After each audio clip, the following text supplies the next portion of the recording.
Bonjour à tous, bienvenue dans cette partie du cours où l'on va avoir une vue d'ensemble du machine learning. Donc, on va regarder qu'est-ce que le machine learning, pourquoi, quels sont les gains qu'il nous apporte, comment cela fonctionne-t-il, identifier les différents sous-ensembles de l'IA, les différentes approches pour différents cas d'usage. Donc, première chose, qu'est-ce que le machine learning? C'est l'apprentissage automatique basé sur l'expérience. L'expérience ici, ce seront les data, les données. Et l'apprentissage automatique, c'est bien le fait de laisser apprendre la machine, donc c'est le machine learning. Donc on est dans le cas d'un individu qui, au travers de ses différentes expériences, va apprendre à détecter un événement, à effectuer une tâche bien précise, et nous, notre objectif sera de faire en sorte que cet individu apprenne le mieux possible. Donc c'est un concept très ancien, les premiers papiers datent des années 50, et ce concept est industrialisé dans le retail ou dans les banques et assurances par exemple, pour optimiser la gestion de risque. Mais c'est surtout un concept très populaire ces dernières années suite à l'explosion de deux choses, les capacités de calcul de nos machines et la quantité et diversité des données stockées et analysables.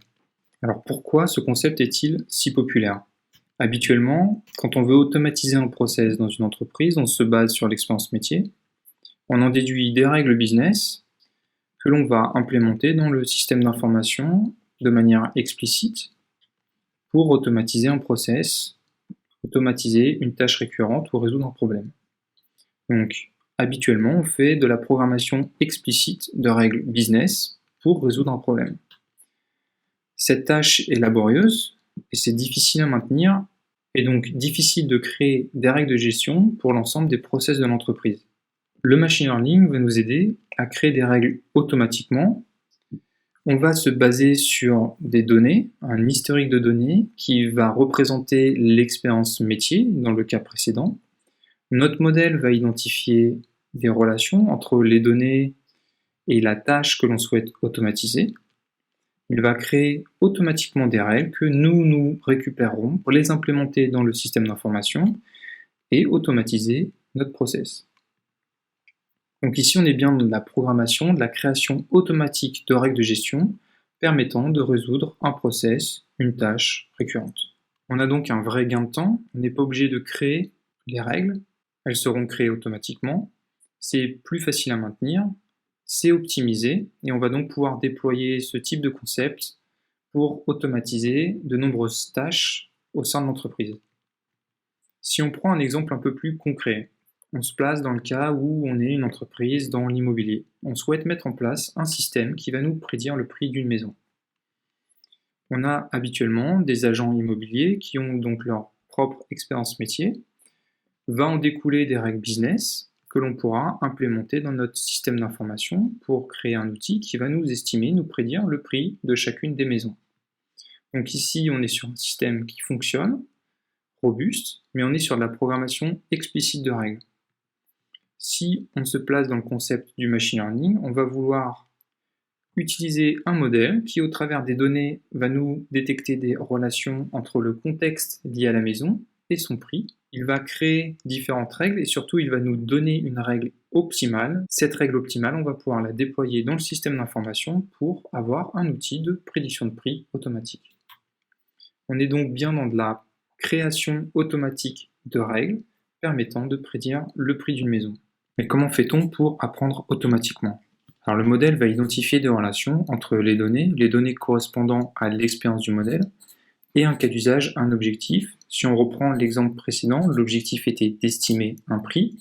Ça pourrait être automatiser une tâche bien précise ou détecter un événement bien précis. En général, cet objectif, on l'appelle target. On veut donc identifier des relations entre nos données et la target et en déduire des règles de gestion qui vont approximer au mieux cette relation.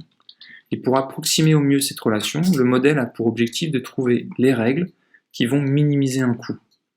Minimiser un coût, c'est minimiser une erreur.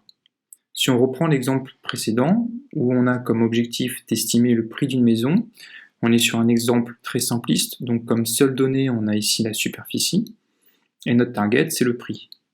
Le modèle va commencer par itérer en créant une première règle de gestion. Cette première règle de gestion, elle est représentée par la droite jaune. Cette droite jaune nous permet d'avoir un prix estimé pour la maison représenté par le point bleu.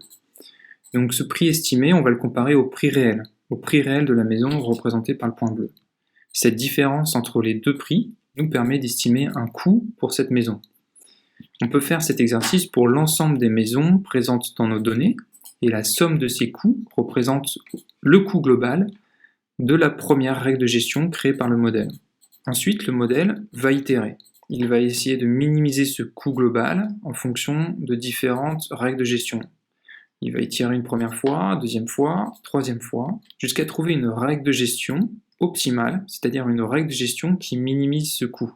On a donc ici créé une règle de gestion de manière automatique en demandant au modèle de minimiser un coût. Le machine learning est donc un sous-ensemble de l'IA où les règles sont écrites automatiquement. Le deep learning est lui aussi un sous-ensemble du machine learning puisque dans le deep learning, les règles sont aussi écrites automatiquement. L'essor du deep learning s'explique principalement par l'explosion du volume de données dites non structurées, stockées et analysables. Les données non structurées, c'est par exemple des images ou des vidéos, et les modèles standards de machine learning ne sont pas dédiés à l'apprentissage sur des données non structurées. On a donc besoin de modèles avec une architecture plus complexe pour apprendre sur ce type de données, comme des images et des vidéos. Le machine learning est donc l'écriture de règles automatiques, et différentes approches dites de machine learning existent en fonction des différents cas d'usage. Un premier cas d'usage, c'est écrire des règles pour classer. On a des objets, on veut identifier le rond du triangle.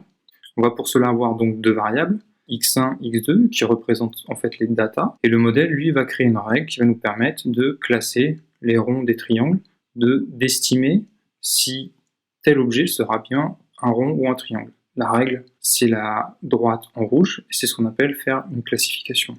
Alors les cas d'usage qui peuvent être résolus au travers d'une classification, c'est la gestion de risque par exemple. On peut aussi utiliser la classification pour détecter si telle entreprise, tel client va être appétent ou non à notre service ou à notre produit. On peut aussi au quotidien rerouter correctement un email dans soit le dossier spam, soit dans un autre dossier comme le dossier boîte de réception. L'approche de classification répond donc à un cas d'usage où on a un objectif bien précis. On est donc sur une approche dite supervisée. Et dans ce cas d'usage, on souhaite identifier un événement A d'un événement B, un événement 1 d'un événement 0. Donc on souhaite classer, c'est la classification. On a d'autres cas d'usage où on a un objectif bien précis, mais ici on ne souhaite pas nécessairement classer, mais on souhaite quantifier un élément. On va vouloir quantifier le prix d'une maison, quantifier le prix d'une action. Et ici, ce qu'on souhaite faire, c'est à partir de données, utiliser un modèle qui va nous créer des règles pour estimer Y qui sera un nombre. Alors si on prend X1 qui représenterait les datas, on a Y que l'on souhaite estimer. Le modèle, lui, va nous créer une règle, ici représentée par la courbe en rouge, pour pouvoir estimer correctement Y. Ça, c'est la régression, et ce type d'approche, on le retrouve dans des cas d'usage de type prédiction de vente, de trafic, ou prédiction de n'importe quel type d'éléments que l'on souhaite quantifier.